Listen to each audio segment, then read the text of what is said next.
June 25th, 1968. The Robison family were packing up their belongings to go on a trip to Florida. At least, that's what the note on the door read. Be back July 10th. But for nearly a month, as the neighbors watched their grass get overgrown, their mail pile up, they chalked it up to just they were extending their stay, soaking up the sun. But by late July, in that Michigan heat, told a completely different story. The smell coming out of that cottage was so thick you could practically see it. They had never gone to Florida. They were right in the same spot they were when they left, locked behind that door in the July sun for 27 days.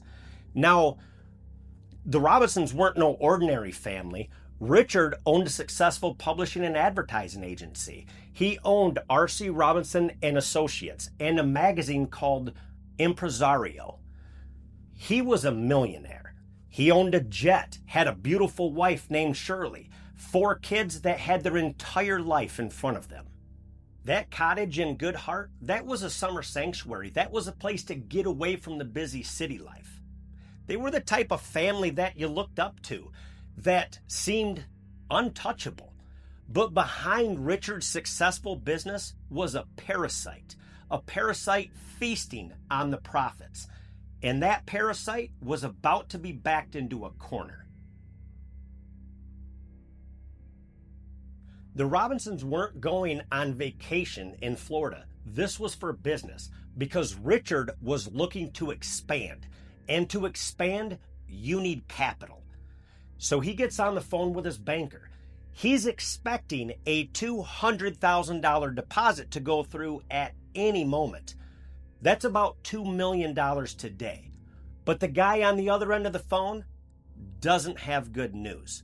In fact, there is no $200,000 deposit, and where Richard's expecting $75,000 to be sitting in that account, about $750,000, is only $15,000.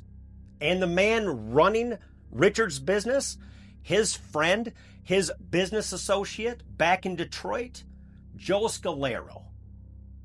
Look, I didn't know Richard personally, or Shirley, or any of the 4 kids. But when you look at the business that he built, that he put trust in someone to help him run it when he was away, and for that person to just keep skimming, trying to bury you, you just can't help but take it personally. It makes my blood boil. You know as well as me, that guy was getting his ass fired. Joe was out, and he couldn't handle that. Richard made 17 frantic calls to his office in Detroit, trying to get to the bottom of it, trying to get to Joe, but Joe was nowhere to be found. As Richard's sitting in his favorite chair, thinking about what he has to do, knowing he has to get him and his family to Pellston Regional Airport so they can fly out to Florida, he hears a crack like a firework coming from outside. Glass is hitting the ground, then another crack, crack, crack.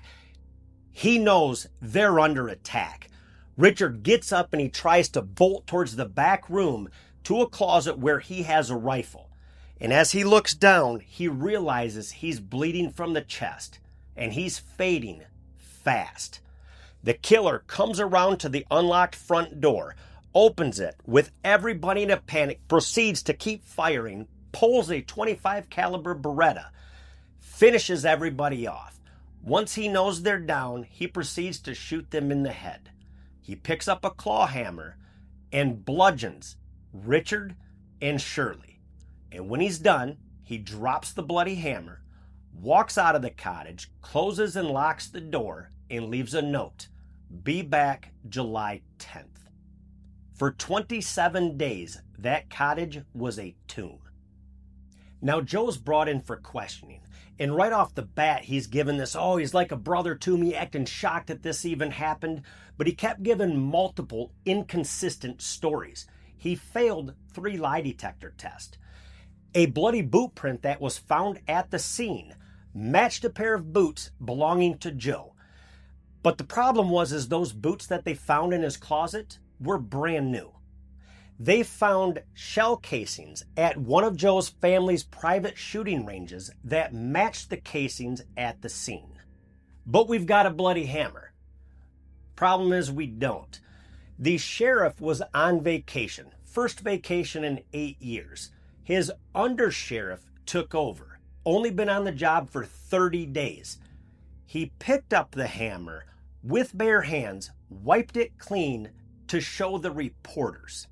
But Joe was known to buy 2 of everything: 2 suits, 2 guns, 2 pair of boots.